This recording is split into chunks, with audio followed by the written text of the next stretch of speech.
بسم اللہ الرحمن الرحیم۔ السلام علیکم۔ نبی کریم صلی اللہ علیہ وآلہ وسلم کا اس دنیا سے پردہ فرمانے کا وقت جب آیا، اس وقت آپ صلی اللہ علیہ وآلہ وسلم کو شدید بخار تھا۔ آپ نے حضرت بلال رضی اللہ تعالی عنہ کو حکم دیا کہ مدینے میں اعلان کر دو کہ جس کسی کا حق مجھ پر ہو وہ مسجد نبی میں آ کر اپنا حق لے لے۔ مدینہ کے لوگوں نے یہ اعلان سنا تو آنکھوں میں آنسو آ گئے اور مدینے میں کہرام مچ گیا۔ سارے لوگ مسجد نبی میں جمع ہو گئے۔ صحابہ کرام رضوان اللہ کی آنکھوں میں آنسو تھے، دل بے چین و بے قرار تھا۔ پھر نبی کریم صلی اللہ علیہ وآلہ وسلم تشریف لائے۔ آپ کو اس قدر تیز بخار تھا کہ آپ کا چہرہ مبارک سرخ ہوا جا رہا تھا۔ نبی کریم صلی اللہ علیہ وآلہ وسلم نے فرمایا، اے میرے ساتھیوں، تمہارا اگر کوئی حق مجھ پر باقی ہو تو وہ مجھ سے آج ہی لے لو۔ میں نہیں چاہتا کہ میں اپنے رب سے قیامت میں اس حال میں ملوں کہ کسی شخص کا حق مجھ پر باقی ہو۔ یہ سن کر صحابہ کرام رضوان اللہ کا دل تڑپ اٹھا۔ مسجد نبی میں آنسو کا ایک سیلاب بہہ پڑا۔ صحابہ رو رہے تھے لیکن زبان خاموش تھی کہ اب ہمارے آقا ہمارے ساتھ چھوڑ کر جا رہے ہیں۔ اپنے اصحاب کی یہ حالت دیکھ کر فرمایا کہ اے لوگو، ہر جاندار کو موت کا مزہ چکھنا ہے۔ میں جس مقصد کے تحت اس دنیا میں آیا تھا وہ پورا ہو گیا۔ ہم لوگ کل قیامت میں ملیں گے۔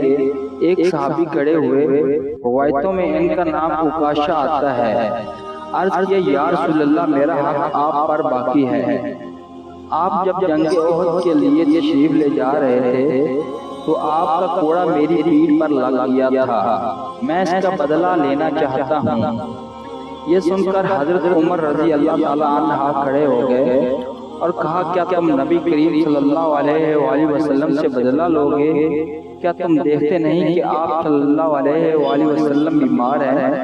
اگر بدلہ لینا ہی چاہتے ہو تو مجھے کوڑا مار کر لے لو، لیکن نبی کریم صلی اللہ علیہ وآلہ وسلم سے بدلہ نہ لو۔ یہ سن کر آپ صلی اللہ علیہ وآلہ وسلم نے فرمایا، اے عمر، اسے بدلہ لینے دو، اس کا حق ہے۔ اگر میں نے اس کا حق ادا نہ کیا تو اللہ کی بارگاہ میں کیا منہ دکھاؤں گا؟ اس لیے مجھے اس کا حق ادا کرنے دو۔ آپ نے کوڑا منگوایا اور حضرت عکاشہ کو دیا اور کہا کہ تم مجھ کو کوڑا مار کر اپنا بدلہ لے لو۔ حضرات صحابہ کرام رضوان اللہ یہ منظر دیکھ کر بے تحاشا رو رہے تھے۔ حضرت عکاشہ نے کہا کہ اے اللہ کے رسول، میری ننگی پیٹھ پر آپ کا کوڑا لگا تھا۔ یہ سن کر نبی کریم صلی اللہ علیہ وآلہ وسلم نے اپنا کرتا مبارک اتار دیا اور کہا، لو، تم میری پیٹھ پر کوڑا مار لو۔ حضرت عکاشہ نے جب اللہ کے رسول صلی اللہ علیہ وآلہ وسلم کی پیٹھ مبارک کو دیکھا تو کوڑا چھوڑ کر جلدی سے آپ صلی اللہ علیہ وآلہ وسلم کی پیٹھ مبارک کو چوم لیا اور کہا، یا رسول اللہ، میری کیا مجال کہ میں آپ کو کوڑا ماروں؟ میں تو یہ چاہتا تھا کہ آپ کی مبارک پیٹھ پر لگی مہر نبوت کو چوم کر جنت کا حقدار بن جاؤں۔